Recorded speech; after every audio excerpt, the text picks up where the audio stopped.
My ex was 10 times more of a man than you, and you'll never leave me. I don't even have to try. My wife laughed at dinner, so I quietly disappeared, hired the most ruthless divorce lawyer I could find, and let her watch her carefully curated world crumble. That line hit me differently than anything she'd said before. Half slurred with wine, half smug, like she had just served the final word in an argument she was already winning in her mind. Her lips curled with the satisfaction of someone who believed they were untouchable, and I remember just staring at her, fork frozen midway to my mouth, pretending not to exist. I set it down slowly, deliberately, letting the silence fill the space between us, a silence she wasn't prepared for, the kind of silence that meant the game was over. She didn't notice at first. Probably thought I was heading to the store or driving around the block, sulking, waiting for the moment she could wave her hand and bring me back into fold. That was her usual script. She thrived on my guilt. The pause, the sigh, the little underhanded jabs she'd throw just to see me flinch. But that night, I didn't flinch. I walked out, coat in hand, keys jingling softly in my pocket, boots echoing on the hardwood floor like a warning she wouldn't recognize until it was far too late. I didn't check into a motel. I didn't crash on a friend's couch. I went to the Hyatt downtown, a specific suite with no ties to me, no loyalty cards, no traceable information. I wasn't escaping. I was repositioning myself. I had thought about this for months, longer than I cared to admit, but hearing her spit out that line, comparing me to some real estate shark ex of hers who had left town years ago, was the spark I needed. I knew about him, not from her. She never told the truth about her past, but because I had met someone who did. Camille, a speaker at a cybersecurity conference I attended, married to the ex, her husband's husband. The kind of woman whose honesty cut through pretense like a scalpel. I remember her words from that Denver night, how she had laughed, not at him, but at the absurdity of people who cleaned up other people's messes. I told her I worked in IT security. She told me she was a divorce lawyer, not just any lawyer, a specialist in financial containment, asset protection, postnuptial architecture, privacy shields, the type of person hedge fund managers call before they get exposed. We never exchanged numbers, never flirted, but we remembered each other.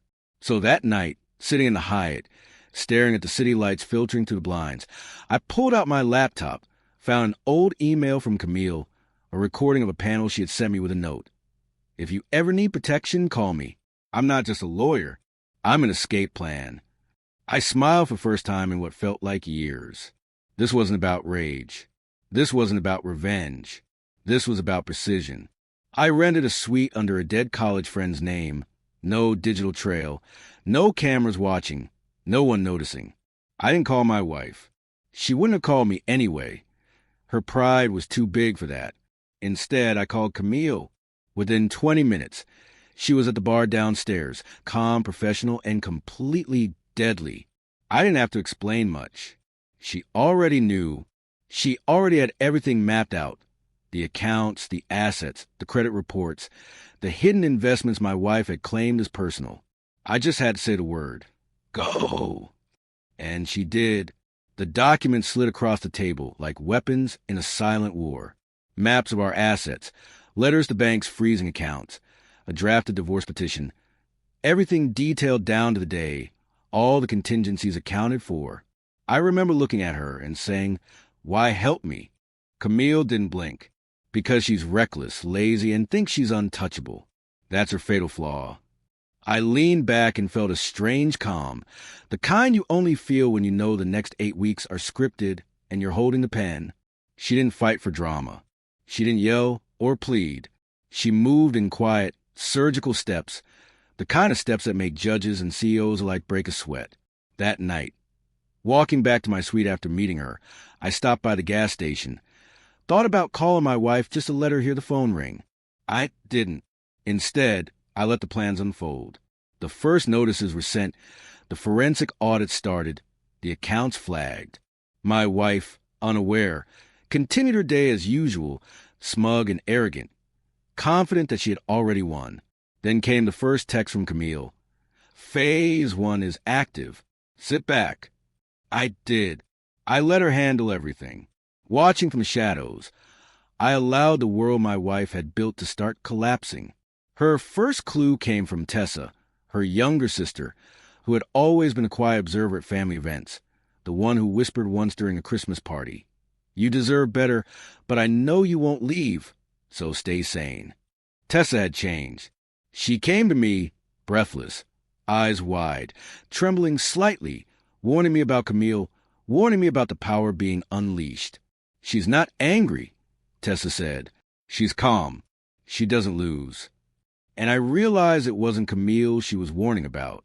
It was my wife, the manipulator, the one who thought she controlled the narrative, about to be unmade by her own choices. Over the next few days, the changes were subtle at first. A friend or two not replying to group chats, a canceled coffee date. Small disturbances that didn't make sense in isolation, but formed a pattern I had set in motion. And then the first financial hits came. Accounts declined. Credit cards frozen. Statements flagged.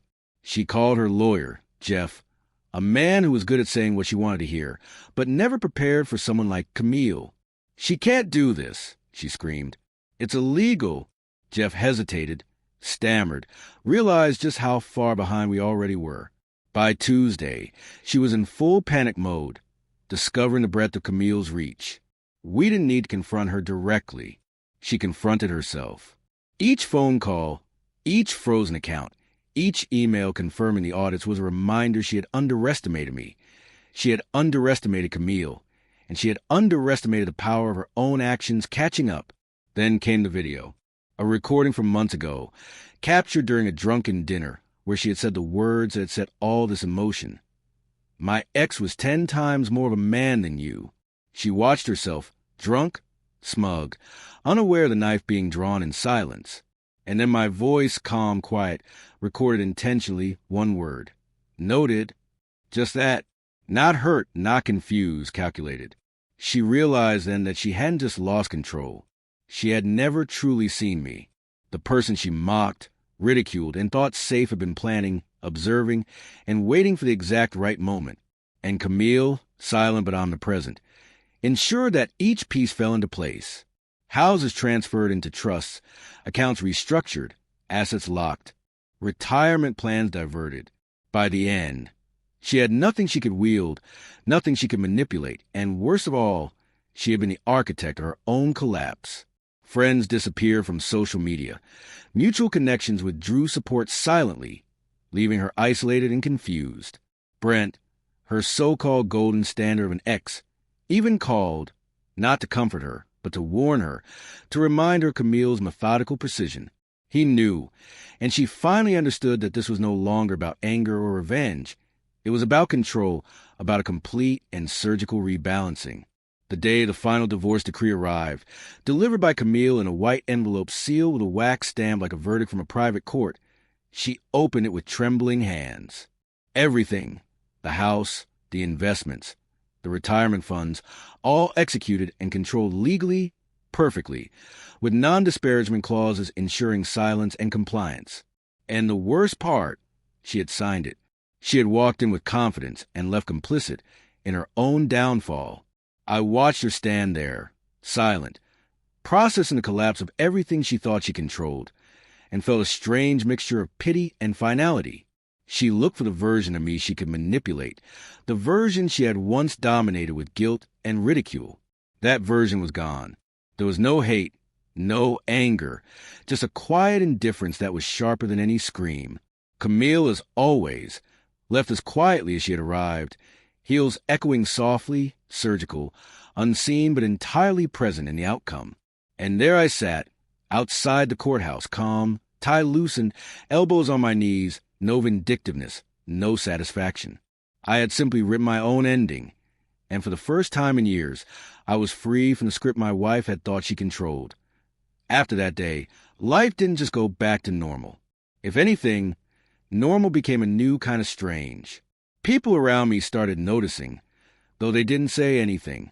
My colleagues at the office, who used to whisper about my perfect life with Angela, now approached me with cautious smiles, like they were waiting to see if I'd finally snap. But I didn't snap. I just existed in the quiet aftermath, observing. I remember sitting in a Starbucks one Thursday morning, latte in hand, scrolling through the news feed and seeing her face everywhere. Pictures from friends' weddings, selfies, gym check-ins. It was surreal, like watching a parallel life of someone you once knew intimately, but now only vaguely recognized. And every time I saw her, part of me wanted to reach out, maybe say something. But then I remembered the words that started it all, the laugh over dinner, and I realized there was no reaching out. There was only forward. My apartment felt emptier without her constant chatter, without her voice mocking or questioning everything I did. And for the first time in a decade, I slept without her shadow looming over me. But emptiness is a strange companion. It makes you reflect on everything. I thought about the life we built, the dinners we shared, the vacations she planned meticulously while I just followed along blindly. I thought about the nights I woke up next to her, half asleep, her arm flung over me, and I'd listen to her breathing and wonder if she was thinking about someone else. I didn't know then, but hindsight is cruelly precise. I remember the first time I talked to Tessa after the divorce. She came over under the pretense of catching up, but we both knew it was more than that. She had changed, too. Less naive, less willing to indulge her sister's theatrics, more like a person who had finally looked at the consequences of her family and said, "I'm done cleaning up for you." We sat on my balcony, overlooking the city, and I didn't even ask how Angela was. She told me anyway. "She's lost," Tessa said, twisting her coffee cup in her hands. "She doesn't understand how to live without someone controlling her every move. You didn't just leave her, you removed the safety net she always relied on." I nodded. That was exactly it. I hadn't humiliated her. I hadn't screamed or thrown accusations. I had just quietly taken away the tools she used to manipulate and dominate, tools she thought were untouchable. Watching someone who once believed themselves untouchable fall apart in silence, it's not vengeance. It's poetic. I didn't feel guilty. I didn't feel triumphant. I just felt, and that feeling was strange because it was new. Weeks turned into months. Social media was a minefield. Mutual friends were hesitant to post anything. Some blocked me. Some blocked her. Some quietly disappeared. Angela, when she noticed, tried desperately to repair appearances. New haircut, new job bragging posts, weekend getaways. But every image looked hollow, staged, the glow missing from her eyes. It reminded me painfully of the Angela I had married. The charm, the laughter, the magnetic personality that had drawn me in, gone. In its place was something brittle and frantic. Then came the call from Jeff, her lawyer. I wasn't sure if I should have answered, but curiosity got the better of me. "I don't know how you did it," he said, voice low, almost in awe. She's lost everything. House, accounts, investments, every asset we tried to protect, gone. And she's quiet. Just quiet. I didn't say a word. I just let the line sit in silence while I sipped my coffee. Jeff hesitated, then hung up. I didn't need him to say more. By now, Angela had started realizing the truth. I had never been powerless. I had only played the part, waiting for the moment when her arrogance would betray her. And betray her it did. The more I observed, the more I saw the cracks in her carefully constructed life. Friends were choosing sides, even if silently. Her gym buddy, the one who used to text me snide comments about my weakness, now avoided the same class as her. Colleagues who had whispered about my inability to manage her mood swings were suddenly congratulating me on the graceful divorce. Graceful, the word made me smirk. Not graceful in her eyes, graceful in the eyes of the world I had reclaimed. But as I sat there, I realized that even after all of this, I wasn't truly free. Freedom doesn't arrive in a vacuum. It comes with questions, with memories, with the echo of the person you were and the person you become. I kept thinking about Camille, about her quiet power, about how she had orchestrated everything without me needing to fight. I wanted to thank her, but more than that, I wanted to understand the woman who could do what she did and remain utterly composed. I called her, finally, one evening. Her voice was calm, as if she had been expecting me. "You won," she said. I laughed softly. I didn't feel like a winner. "You did," she replied. "You didn't need to destroy her with fury. You let her actions destroy her. That's stronger than anything she could throw at you. And she was right. But strength isn't clean. It isn't simple. Some nights I lie awake thinking about the life we could have had if Angela had been capable of honesty, if she had been capable of trust, if she had even tried. And then I remember the line at dinner, her laughter, the certainty that she had over me, and I feel nothing but clarity. Life after her isn't quiet because of solitude. It's quiet because the chaos she thrived on no longer exists in my world. I started dating again, slowly, cautiously. People I met at work, old friends who had stuck around, even some family members who had finally realized the toxicity I'd endured. But romance felt strange. Every smile, every dinner, every laugh was tinged with the memory of what I had survived. It's not bitterness. It's a shadow, a reminder of how careful I have to be when someone seems too certain of themselves. And then came the real twist. Tessa, who had been my silent ally throughout, started seeing someone seriously. Someone who reminded me of the brother I never had. And when she called to tell me, I realized I felt a surge of something unexpected. Genuine happiness, not envy, not relief, just joy for someone else's life moving forward. That's when I finally understood that freedom isn't just about removing someone toxic from your life. It's about creating space for everything else to grow. And growth is messy. Months later, I ran into Angela at a mutual friend's wedding. I had been reluctant to go, but curiosity and the need to face the final chapter pulled me there.